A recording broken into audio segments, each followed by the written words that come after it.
Previously on Voyages of the Valiant. After receiving a clue from E.T., the Valiant came to Earth to find Atlantis.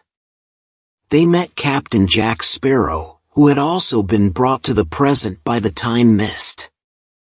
Captain Jack led the Valiant to the Baltic Sea in northern Europe, where they retrieved a magical compass from the giant creature known as the Kraken. Following the compass's direction, they discovered that the entrance to Atlantis was in the Mariana Trench. The Valiant followed the compass to the Mariana Trench. At 12,000 meters deep, the system showed they had reached the deepest point humans had ever explored. Beyond this, no one had ever been. As they went deeper, the water currents became rough, making it hard for the Valiant to stay steady. But Leah showed off her great piloting skills. At about 15,000 meters, the system suddenly detected a large group of fast-moving fish. Then, just a few seconds later, it spotted a huge creature heading straight for them, a megalodon, much bigger than the ones seen in movies, nearly 40 meters long. The Valiant system caught the shark's shape, as it came out of the darkness, charging toward them with its massive jaws wide open. Its sharp teeth shone in the lights, looking very dangerous. The crew had to act fast. They activated the emergency systems to change direction and avoid the shark. But the megalodon didn't give up.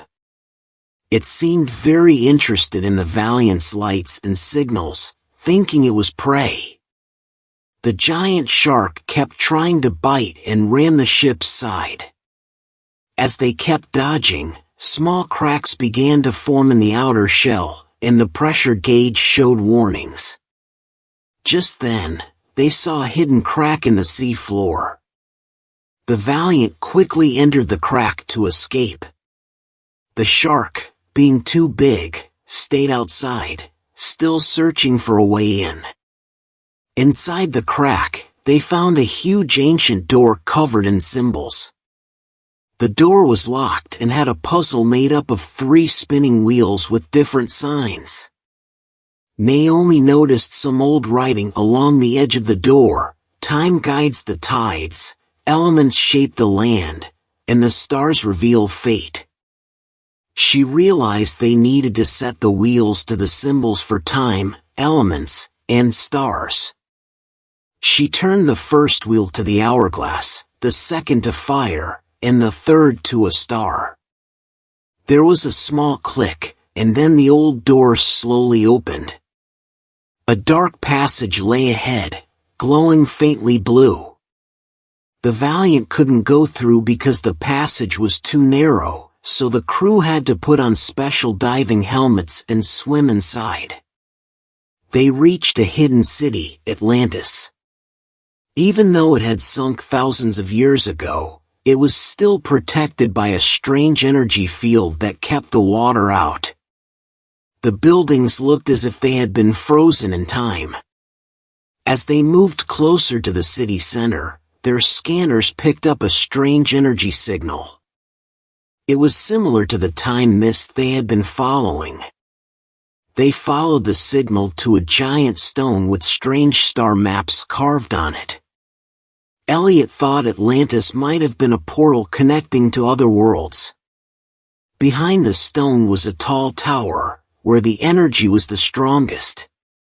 At the top, they found an old crystal. When Captain Jack touched it by accident, the crystal started to show holograms. It revealed that during a great flood, some of the Atlanteans used the crystal's power to fly into space, while others stayed and lived under the sea. Many years later, the space Atlanteans contacted the sea Atlanteans and helped them build a special device on land, a kind of space marker. At a certain time, this marker would open a space bridge so the sea Atlanteans could join the others in space. Just when the location of the space bridge was about to be revealed, the holographic image suddenly became distorted. The crystal's energy began to fade, but there was just enough left for one person to travel to a time or place of their choice. Captain Elliot decided to let Jack use this chance to return to his own time. After saying goodbye, Jack disappeared into the mist. The legendary Captain Jack Sparrow has finally returned to his time. As the crew headed back, they found that the Megalodon had made it through the crack and was now attacking the ancient door. The shark's hits broke off part of the door's surface, revealing new symbols underneath. These symbols seemed to point them to their next destination: Stonehenge, England.